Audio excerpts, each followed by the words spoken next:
Hey guys, Red Band here with Red Band Models with another video. So, as you guys know, I've been working on the b17 for that group build. It's been coming along quite nicely, actually. I'm going to do a little bit of an update on that, and I'm going to go over some of the gluing stuff as well. So yeah.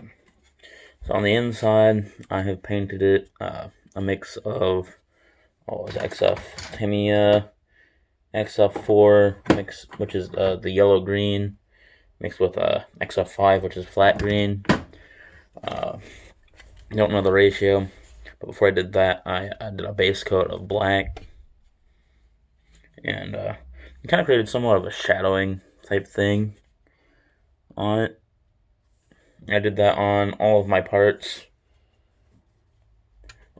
all of them. Okay. And then I started with my somewhat detail painting. I started painting the wood grain, so on the desk, on that front little portion, and on all the ammo boxes. So you can see it there. You can see it there. And on this guy's desk, and the little back portion here, and on the doors. And the way I did that was I painted it all, I guess, a tan. It's desert yellow, I believe is the color I use, and then I dry brushed on the brown. Okay, as far as the detailing goes, just used what was the name of the brush? It's a Tamiya. The Tamiya item number 87. I don't know what the exact model is. It's HF high finish, I guess that's what that means. I don't know. And then I got to the point where it looks a little bland. So on the navigator, having been in the aircraft, I know that they would have like a map. They would make a lamp. I would have made the lamp, but I just didn't have the time to make it that, and I didn't know. I mean, I do have the time to make it, but I wasn't too sure how to go about doing the lamp. If you notice, I can get it to focus.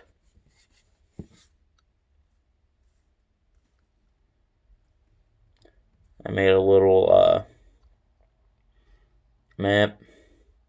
The red line is like the course that the guy's plotting. And then over there, I have a plotter and an E6B tool that would have come around about the time the aircraft was flown.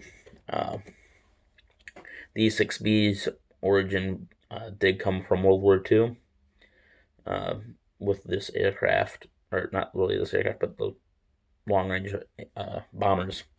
That way they could navigate to their target a bit easier. I'm not done with the interior yet on that.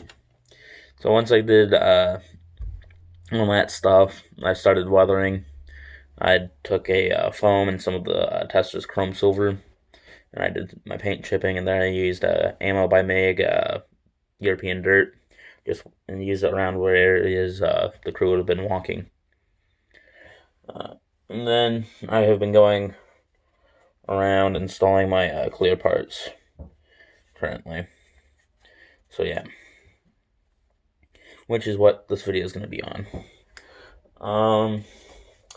Observing a lot of the models at school, this is what they typically give you is the tester's cement for plastic, which it's aggressive. I will say that. Something I use, I don't really have a new bottle of it. Probably should have bought a bottle of it last time I went to the store because it looks like I'm running a little low. It's the Tamiya liquid cement. It's thinner than this, and it brushes on, not as messy, not as aggressive. Use this bottle here a little bit better, actually. I got more glue in my spare bottle than I do actually my real bottle. And then I'm going to probably give some of you guys this. It's practically the European equivalent of the testers. So, and then lastly, there's two other glues I use. I use this for all my clear parts. And something I noticed is since the school only gives out this, a lot of the people use it for the clear parts. And I don't know if I did it on this one. You can sort of see where it happened, I guess. It fogs up your canopy, and it's just because of the chemical reaction of the plastic melting. It does that, so at least I'm assuming that's how it works. But yeah, so that basically is how that works. So yeah, I was going to show you guys a little bit of how to work with some of that stuff. Because, well, a lot of people from school are going to need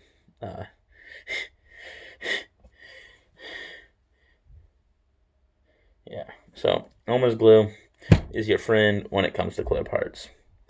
What I know a lot of people at school aren't going to need is super glue. I use that for metal. Anytime I use photo etch or metal parts, mostly. Mainly because the metal parts are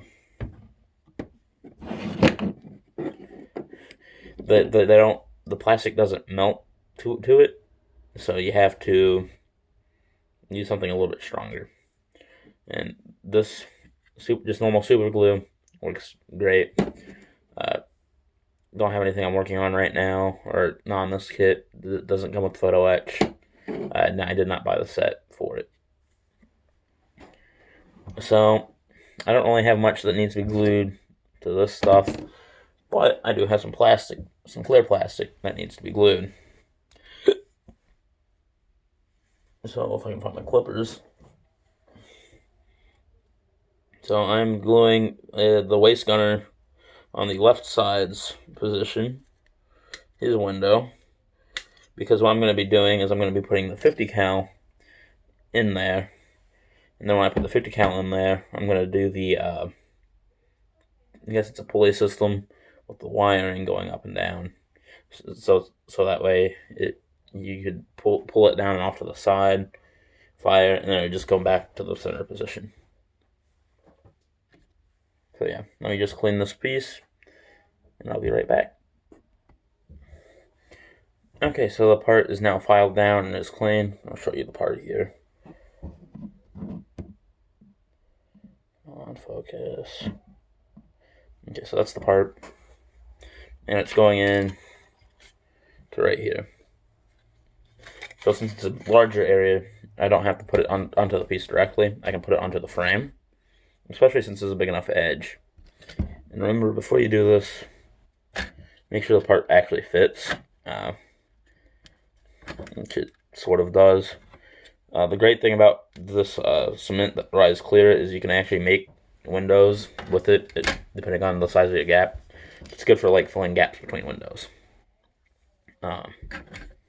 which I did on the other B17 up there. It was one of the top windows. It went missing on me, so I just created it. So you just want to get a bead going. To get the bead going, just lay down the cement.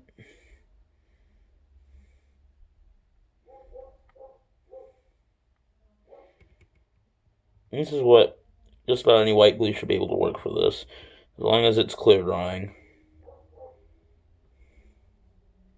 I know there are other brands out there you can get. I know Tesco's makes a brand of, or it makes a product for it. I think there's a few other companies that also make products, but cost effectiveness, this works. It dries clear.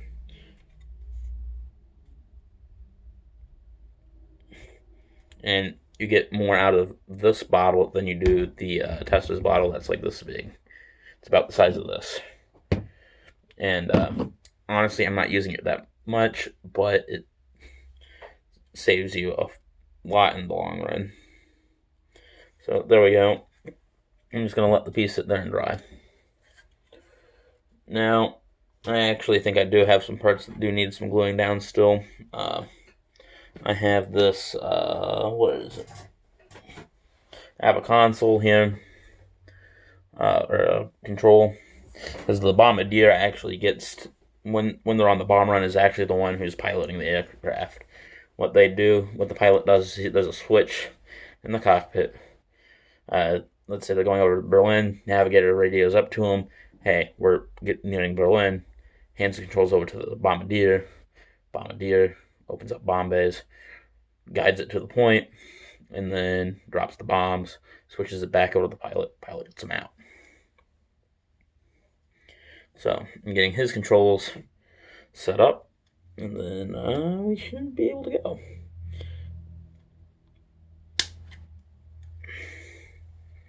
Okay, now there are two positions you can have this in. You can have it to where he's the one flying it, or in the stowed position. I'm probably going to put it in the stowed position, which the stowed position here is the one that right is that pin just above my finger. Okay, always press fit first.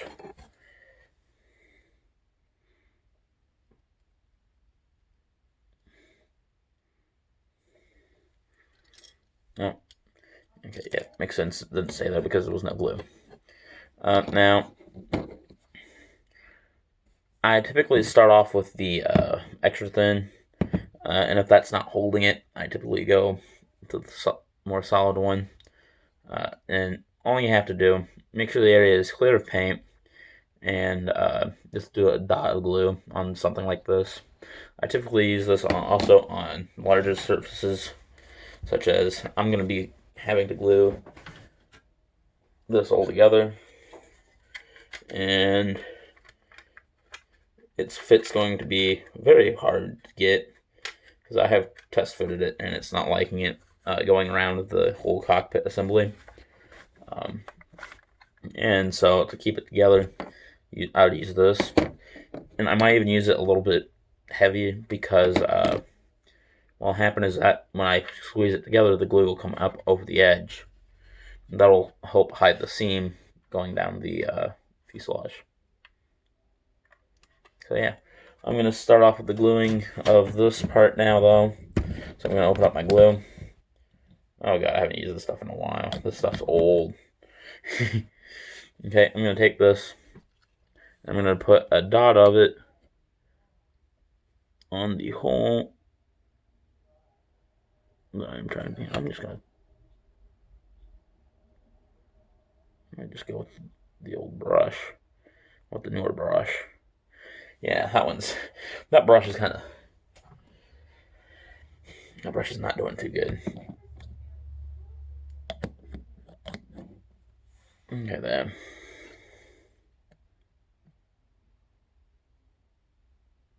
Okay, so there, I put a dot of it there. Okay.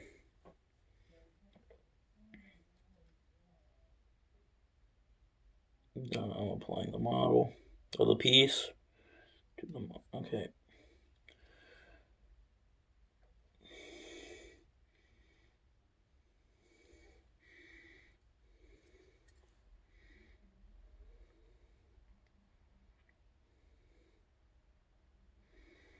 There, should be gluing. You might have to hold the piece in place for a little bit.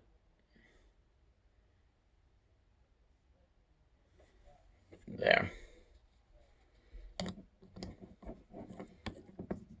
So now the bombardier now has a yoke in the front of the plane.